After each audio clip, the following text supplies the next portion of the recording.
Muy buenas tardes, hermanos, que el Señor les bendiga. Vamos a tener un tiempo de compartir la palabra de Dios en este día tan especial. Es un día que marca un final y un comienzo de cada 4 años como argentinos, y me pareció que tenemos que hablar sobre el tema del gobierno. Y entonces alguno va a decir, va a hablar de política. No, no voy a hablar de política, ¿sí? Pero vamos a hablar sobre la fe cristiana ante los cambios de gobierno. He dicho muchas veces que los cristianos no deben, es mi opinión personal y quiero decirla, creo que los cristianos no deben participar en política, que no es lo mismo que participar en el gobierno, en el Estado. Cuando uno participa en la política, tiene que asociarse a un partido. Partido es partir. Y cuando uno parte a la sociedad, queda un grupo de un lado y otro grupo del otro, ¿verdad? Entonces se genera una adversidad poco posible de superarla. Por eso es que en la Biblia hay varias historias de personas que participaron en los gobiernos, en los estados, en las administraciones. De hecho, tenemos amigos, yo tengo algunos amigos, que forman parte del Estado, ¿sí? Que participan en la administración del Estado. José, en la Biblia, participó del gobierno, ¿se acuerdan?, de Egipto. Fue primer ministro. Daniel participó también, ¿sí? Y saben una cosa, no importa dónde estoy, lo importante es quién soy. Y si yo sé quién soy, donde estoy voy a funcionar bien y voy a hacer bien las cosas. Así que nuestro tema para hoy entonces es la fe cristiana ante los cambios de gobierno. No es sencillo ni es fácil, ¿sí?, entender esta cuestión, cómo manejamos la fe frente a la situación que nos toca vivir frente a los distintos gobiernos. Algunos que tenemos algunos añitos más, hemos vivido ya estos 40 años lindos de democracia, y con diferentes gobiernos. Ahora, uno tiene que tener claro que la fe la tiene que vivir consciente de no correr el riesgo de que las expectativas que tiene se tornen en falsas esperanzas. Voy a decirlo de nuevo. Cuando las expectativas que tenemos, y posiblemente, seguro, todos nosotros tenemos expectativas para mañana, ¿sí? Ahora, ¿qué son las expectativas? Las expectativas son la perspectiva que yo tengo del futuro, y es una perspectiva positiva, por eso estoy expectante, es una perspectiva positiva basada en mi conocimiento previo, en las experiencias pasadas, y eso lo transformo en una proyección. Digo, si fue así, tiene que ser de esta otra manera. Esa es mi expectativa, porque tengo cierta perspectiva de cambio, de mejora. Ahora, el problema está cuando las expectativas se transforman en esperanza. Porque no es lo mismo tener expectativa que tener esperanza. La expectativa está basada en la razón, en la ciencia, en la confirmación de que una realidad puede volver a...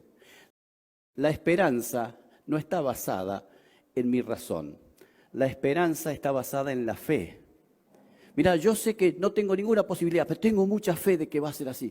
Yo estaba seguro que esto iba a pasar. ¿Vieron cuando alguien dice así? Y vos decís, ¿seguro de qué? Si no tiene ningún argumento, ningún elemento. Bien, en el tema de la fe cristiana y el gobierno, nosotros tenemos a veces expectativas que las transformamos en esperanza. Es un error. La esperanza es una cosa basada en la fe, en lo que no se ve. Claro que nosotros tenemos esperanza en algo cierto, en algo seguro. Salmo 39:7 que dice, y ahora, Señor, ¿qué esperaré? Mi esperanza está en ti.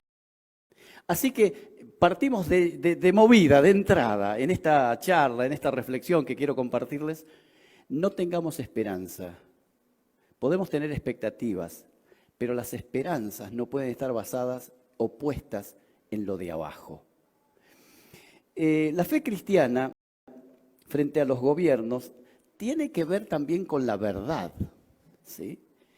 Porque cuando nosotros tenemos expectativas que las transformamos en esperanza equivocadamente, es porque creemos que esto es verdad, ¿sí? No vamos a hablar de los políticos y de la verdad, sí, lo vamos a dejar aparte. Pero nosotros creemos que estamos jugándonos por la verdad. La verdad ha sufrido a través de los siglos distintas variantes. En la Edad Media, la verdad estaba asignada o basada en la religión. Entonces, todo lo que era verdad tenía que ver con las divinidades, los dioses, lo que los dioses decían. La Iglesia popular, en todos los siglos del medioevo, se apropió de esa verdad y todo lo que la Iglesia decía era verdad. Pasaron los siglos y apareció el modernismo, y en el modernismo la verdad no está basada en la divinidad, la verdad está basada en la razón, en lo que yo puedo explicármelo en mi mente. Entonces, lo que tiene explicación es verdad, lo que no tiene explicación lógica no es verdad. Entonces pasaron varios siglos en donde la verdad ya no tenía que ver con la religión, sino que la verdad tenía que ver con el pensamiento, con la razón. Pero después de la modernidad vino la posmodernidad. Y la posmodernidad dice, la verdad no está basada en la divinidad, porque la divinidad es un invento del hombre, eso dice la posmodernidad. La modernidad dice que está basado en la razón, y la posmodernidad dice, no, está basado en lo que siento. Si vos lo sentís, es verdad. Para vos es verdad. ¿Vieron cuando dicen, hacé lo que tu corazón te dicte? Entonces la verdad ahora es personal y ya se rompió con la verdad fundamental, la verdad única, la verdad que no cambia. Claro, en el posmodernismo no solamente que hay verdad para cada uno, sino que además está la posverdad. Si yo relato algo y lo digo y digo que es verdad, aunque sea mentira, yo lo creo y hago que los demás lo crean. Entonces lo que era mentira se transforma en verdad. Mira a dónde hemos llegado. Entonces cuando yo hablo de mi fe y del gobierno, yo quiero la verdad. El gran problema es que no es posible encontrar la verdad aquí abajo. La fe cristiana frente al cambio de gobierno se encuentra en ¿dónde está la verdad? Pilato, el famoso político del siglo I en el Imperio Romano, le preguntó a Jesús, ¿se acuerdan? ¿Qué es la verdad? Jesús nunca le respondió, porque la pregunta estaba mal planteada. La verdad no es algo. ¿Qué es? Había que decirle qué es la verdad. Y Jesús nunca dijo qué es la verdad. Jesús dijo quién es la verdad. Porque la verdad no es una cosa, no es una declaración. La verdad es una persona. Y Jesús dijo, yo soy la verdad. ¿Se acuerdan? Quiere decir que cuando nosotros nos queremos acercar a la verdad, tenemos que acercarnos a Jesús. Y cuando nos acercamos a Jesús, nuestra fe sirve para enfrentar o vivir o convivir con los distintos gobiernos. Por eso es que en esta tarde quiero que nos planteemos un par de preguntas. Espero que con esta intro hayamos tratado de encontrar que nuestra fe cristiana está en juego con el tema de la verdad. Es decir, ¿qué es lo verdadero?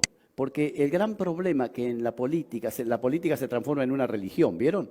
El que es asociado a un partido, no le vayas a discutir, porque él cree a pie juntilla que eso es verdad. Y entonces lo va a defender, aunque sea irracional, lo va a defender igual. Y lo va a defender aunque se equivoque su líder, no importa, ¿sí? Él es fanático de ese partido, ha transformado la política en una religión. Y la religión está basada en la verdad. El problema está que la verdad ha sufrido tantas vapuleos que terminamos diciendo cada uno tiene su propia verdad. Inclusive es verdad lo que no es verdad, que es la posverdad que les decía recién. Entonces tenemos que volver a Jesús, porque si Él es la verdad, todo lo que Él haga y todo lo que Él diga, entonces es verdad. Por eso vamos a plantearnos un par de preguntas. La primera, ¿quién gobierna? La pregunta va a ser quién va a gobernar mañana, ¿sí? Pero ¿quién gobierna en realidad los reinos del mundo? Yo no alcanzo a ver allá, así que voy a mirar aquí. Bien, están todas las preguntas juntas, está bien, las dejamos juntas.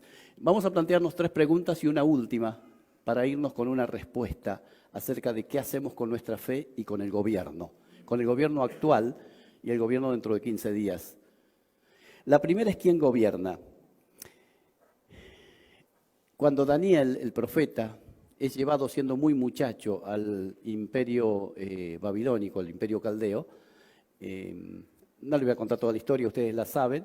La cosa es que el gran Nabucodonosor hace la gran potencia de Babilonia, hace unos jardines extraordinarios y él se siente un dios. Y entonces, como se siente un dios, está tan alterado, fíjense, la verdad de él era que él era el dios.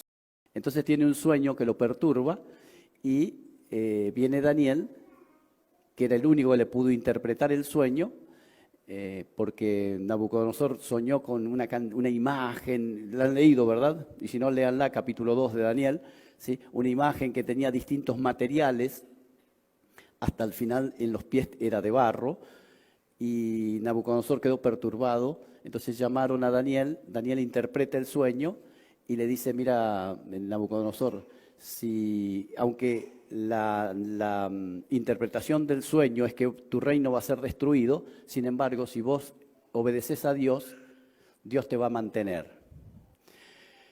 Eso le dijo Daniel. Nabucodonosor no hizo caso, pasó un año y Nabucodonosor seguía exactamente igual, y cuando miraba los jardines decía, ¿quién es más grande que yo, que ha hecho estos jardines? Yo soy como un dios. Hizo una imagen para que lo adoren. Entonces Dios lo castigó, lo disciplinó fuertemente, se transformó en una bestia del campo. ¿Se acuerdan? Tremenda el castigo. Entonces viene Daniel y le vuelve a hablar y le dice, y en cuanto a la orden de dejar en la tierra la cepa de las raíces del mismo árbol, está hablando del sueño, significa que tu reino te quedará firme luego que reconozcas que el cielo gobierna. Nabucodonosor, tenés que entender que los reinos de la tierra son manejados por Dios. Daniel le había dicho a Nabucodonosor, cuando todavía Nabucodonosor estaba fresco dicen en el sur a alguien que se le fue la borrachera, ¿sí? Cuando todavía estaba fresco, cuando estaba en sus cabales, le había dicho, nunca olvides, Nabucodonosor, que Dios quita reyes y pone reyes y da los reinos a quien Él quiere. San Pablo dice que no hay ninguna autoridad, solo las que Dios ha permitido que estén. Por lo tanto, nosotros, hermanos, en nuestra fe cristiana, tenemos que entender que el gobierno que nos toca, puede gustarnos o no, Dios lo ha permitido. Y uno dice, ¿por qué? Cuando está del lado contrario, ¿verdad? Dios es Dios y es soberano. Así que lo primero que tenemos que hacer es entender y aceptar que Dios es el que dirige la orquesta. ¿Que no lo entendemos? Pues no lo entendemos.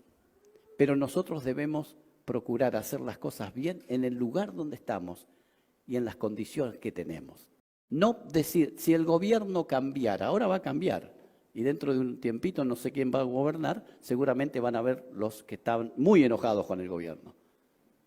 Miren, en vez de enojarnos, debiéramos volver y decir, Señor, vos lo has permitido. Así que no me voy a adelantar, pero primera respuesta, ¿quién gobierna? ¿Quién gobierna? Dios gobierna, el Señor gobierna. En segundo lugar, la pregunta siguiente es, ¿cómo vivió Jesús la experiencia del gobierno terrenal? Porque Jesús se movió en un ámbito en donde el gobierno era muy fuerte, era el Imperio Romano. ¿Y qué hizo Jesús? Primero, Jesús vivió con convicciones muy profundas. ¿Qué es lo que a veces nos falta a nosotros? Porque frente a las circunstancias complicadas y perturbadoras de los distintos gobiernos que nos ha tocado vivir, decimos, si cambiara o si mejoraran. Y miren qué interesante, la convicción de Jesús fue, mi reino no es de este mundo. Si mi reino fuera de este mundo, mis servidores pelearían para que yo fuera entregado a los judíos. Pero mi reino no es de aquí. Nosotros somos seguidores de Jesús. ¿Y qué nos pasa? Que a veces nos metemos tanto en la maraña política, y lo digo a título personal también. Yo le decía a los muchachos, a mí me gusta la política, ¿sí? Pero ¿qué nos pasa que nos metemos y nos enredamos? Cuando nuestro líder dijo, mi reino no es de este mundo. Y si yo suscribo a lo que él dice, debiera vivir de esa misma manera. No estoy diciendo que no debemos jugarnos por la verdad y ayudar a que el país mejore. Claro que sí. Yo he charlado mucho con personas que están metidos un poco en la política y dicen, no, porque así influenciamos. ¿Te imaginás un cristiano en la Cámara de Diputados? ¿Te imaginás un cristiano de gobernador? Si para llegar allí tuviste que hacer todas las trampas que hacen los políticos comunes, entonces tu reino no es de este mundo. Nosotros tenemos que vivir con la convicción de que estamos siguiendo a Jesucristo, quien dijo, mi reino no es de aquí. Pero además, Pilato, que estaba con Jesús ahí, haciéndole un juicio, un simulacro de juicio, en un momento se da cuenta que no puede hacer nada contra Jesús. Y le dice, ¿a mí no me respondes? ¿No sabes que yo tengo autoridad para soltarte o para mandarte a ser crucificado? Y miren lo que le contestó Jesús. Entonces Pilato dijo, ¿a mí no me hablas? ¿No sabes que tengo autoridad para crucificarte y que tengo autoridad para soltarte? Miren lo que respondió Jesús. Ninguna autoridad tendrías contra mí si no te fuere dado de arriba. ¿Se dan cuenta cómo es el tema del reino de abajo, del gobierno de abajo? Si alguien tiene autoridad sobre mí es porque Dios ha permitido que la tenga. El Hijo de Dios le dice a Pilato, tenés autoridad porque Dios te la dio, si no, no me podrías mandar a la cruz. Pero Dios es el que maneja la cosa. Los que están alrededor nuestro son actores de reparto, inclusive los presidentes, los gobernantes, los legisladores. A mí no me dirige la vida el gobierno, a mí me dirige la vida Dios. ¿Amén? Pocos amenes. Saben, tenemos que vivir bajo convicciones. Si no, vamos a vivir como las veletas. Cuando el gobierno me favorece, entonces mi economía florece y me siento feliz. Pero estoy sabiendo que estas personas no tienen la verdad, no son la verdad. La verdad es Jesucristo. Y Él dijo, mi reino no es de aquí. El Señor se muestra como rey, pero no como rey de este mundo, sino como el rey de un reino eterno. Lo que sucede es que Él sugirió que entre el reino de arriba y el reino de abajo hay antagonismos, porque ellos predican una mentira diciéndola que es verdad y viven bajo esa mentira, y nosotros debemos vivir la verdad aunque perdamos, porque las convicciones deben estar basadas en la verdad de Dios. Ahora, vamos a nuestra tercera pregunta. ¿Cómo vivieron los primeros cristianos su relación con el gobierno de turno?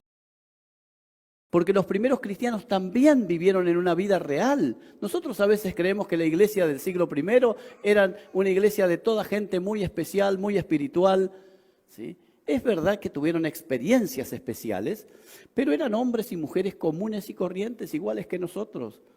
Y seguramente estaban enojados con actitudes del gobierno. Pero cuando se encuentran con Jesús y siguen a alguien que dijo, mi reino no es de este mundo, empiezan a aplicar los principios que Jesús aplicaba. A poco de andar, de iniciarse el cristianismo, Jesús vuelve al cielo y deja a la iglesia aquí abajo, que es su cuerpo. Así que las mismas persecuciones que hicieron contra Jesús, hicieron contra los primeros cristianos. Las mismas injusticias, el mismo deseo de destrucción que tuvieron con Jesús, tuvieron con los cristianos. Y era el mismo gobierno. Ahora, en una ocasión, en varias, pero una de ellas, llevan a dos de los apóstoles más reconocidos, los líderes, los llevan presos. Y entonces la iglesia tiene que hacer algo. ¿Qué va a hacer? ¿Y qué haría la iglesia ahora? Y bueno, a ver qué contacto tenés, ¿no? ¿O no? Porque estamos pensando que el reino es de acá. Y el reino no es de acá. Y estos que eran los primeros cristianos no fueron a negociar. Miren lo que dice el libro de los Hechos, capítulo 4. Y puestos en libertad, los dos, estos líderes, Pedro y Juan, Vinieron a los suyos y contaron todo lo que los principales sacerdotes y los ancianos les habían dicho. Y ellos, habiéndolo oído, alzaron unánimes la voz a Dios y dijeron: Señor, saca este gobierno. No.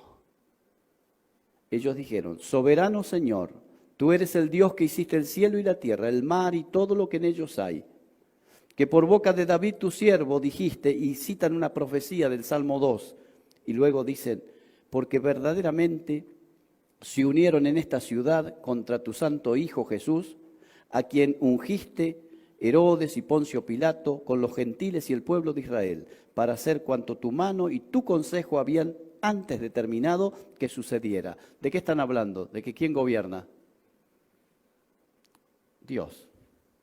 Y ahora dice: y ahora, Señor, mira sus amenazas y haz justicia, por favor. No. Y concede a tus siervos que con todo poder hablen tu palabra. Miren qué claridad que tenían. Ellos quieren seguir en el negocio del reino de arriba, no en el negocio del reino de abajo. No, vamos a hablar a las autoridades a ver si nos conceden algo. Ellos no nos conceden nada. Dios es el que gobierna. Y nosotros debemos vivir bajo esas convicciones. Señor, mira sus amenazas. Y no dice: Señor, mira sus amenazas y ahora actúa contra ellos. No, mira sus amenazas, te las ponemos delante de ti. San Pedro escribe su carta y dice: echando toda vuestra ansiedad sobre Él. Y luego dice en el capítulo 2 de 1 Pedro también: Señor, no dice Señor, está hablando los cristianos, y le dicen: recuerden que Jesús, cuando le maldecían, no respondía con maldición. Cuando lo amenazaban, encomendaba su causa ¿a quién? Al que juzga, al que gobierna. La palabra juzgar es gobernar. Al que gobierna, justamente. Así que nosotros podríamos vivir liberados de esta presión. ¿Qué gobierno nos tocará? ¿Tenemos expectativas? Posiblemente sí. No la transformes en esperanza, porque mi esperanza está en ti. Quiero que veamos la última de las preguntas. Y con esto vamos a procurar vivir la experiencia de la vida cristiana. La fe cristiana frente a los distintos gobiernos, a los cambios de gobierno. Jeremías está a punto de ver cómo el pueblo de Israel va a ser llevado a Babilonia, al cautiverio, ahí donde estuvo Daniel. Y entonces empieza a hablarle al pueblo y les está diciendo: ustedes deben ser sabios y deben poner su confianza en Dios. Salomón había dicho en un momento: no confíes en príncipes, no confíes en los gobernantes, pon tu confianza en Dios. Entonces Jeremías les está diciendo al pueblo: ustedes tienen que confiar en Dios, no en las personas. Ellos tenían algunos reyes que hacían beneficios para ganarse el favor del pueblo. Y Jeremías les dice: no confíen en ellos. Y cuando fueron a Babilonia, Jeremías escribió una carta y le dijo: sigan confiando en Dios. Pero en el capítulo 17, antes que ellos se fueran al cautiverio, Jeremías hace una gran declaración y dice así: esto dice el Señor: malditos son los que ponen su confianza en simples seres humanos, que se apoyan en la fuerza humana y apartan el corazón del Señor. Observen que dice: maldito el que pone su confianza en hombres. La palabra maldito significa una persona destinada a la destrucción. Se usa la palabra también anatema. Han escuchado, ¿verdad? Han leído la palabra anatema. Quiere decir alguien que se lo encontró culpable y se lo condena sin posibilidades de volver atrás la condena. Ese es un anatema, que es un maldito. Maldito es el que ya está destinado a la perdición. Y acá dice: maldito son los que ponen su confianza en simples seres humanos. Es verdad que nosotros tenemos la salvación eterna y vamos a ir al cielo por la gracia del Señor y nada va a hacer que la perdamos, esa salvación eterna. Pero muchas veces entramos en el ámbito de la maldición en ese sentido. Quedamos desprotegidos del amparo de Dios porque hemos puesto nuestra confianza, nuestra dependencia en personas. Y díganme si no les ha pasado alguna vez. Hoy, ¿cómo me defraudó?, dice alguien, ¿verdad? Me siento realmente traicionado. ¿Sí? Maldito todo aquel que confía en el hombre. Y por eso en los gobiernos nosotros no podemos depositar nuestra dependencia en ninguno, no importa el color político que tenga. Dice el texto, las consecuencias de esto son como los arbustos raquíticos del desierto, sin esperanza para el futuro. Fíjense, ponen su confianza en hombres y entonces su esperanza es como si estuvieras en medio del desierto, no hay chances. Por eso, hermanos, en esta oportunidad que se nos da cada 4 años, las expectativas no las transformes en esperanza. La convicción de Jesús, no la cambies. Mi reino no es de este mundo. Y voy a vivir con mi dependencia y mi confianza en Dios. Porque miren qué interesante, el texto siguiente dice, pero benditos son los que confían en el Señor y han hecho que el Señor sea su esperanza y confianza. Les voy a leer el texto siguiente, dice, son como árboles plantados junto a la ribera de un río, con raíces que se hunden en las aguas. A esos árboles no les afecta el calor, ni temen los largos meses de sequía. Sus hojas están siempre verdes y nunca dejan de producir fruto. Qué hermosa imagen del que tiene su confianza en la verdad única, que es la verdad de Dios. La palabra bendito significa satisfecho, significa pleno, significa que no depende de su alrededor, que no depende de los demás, que no depende de que la economía funcione bien o no. Nosotros vivimos en dependencias de cuestiones que son pasajeras absolutamente. Todo va a pasar, ¿se acuerdan? Todo pasa y todo queda, pero lo nuestro es pasar. Bueno, no vamos a seguir, ¿sí? Pero todo va a pasar. Pero el cielo y la tierra pasarán, pero mis palabras no pasarán, dijo Jesús. Así que nosotros, en esta oportunidad en donde hay cambio de gobierno, no hay cambio de esperanza para mí. Mi esperanza está en Dios. ¿Hay cambio? Claro que hay cambio.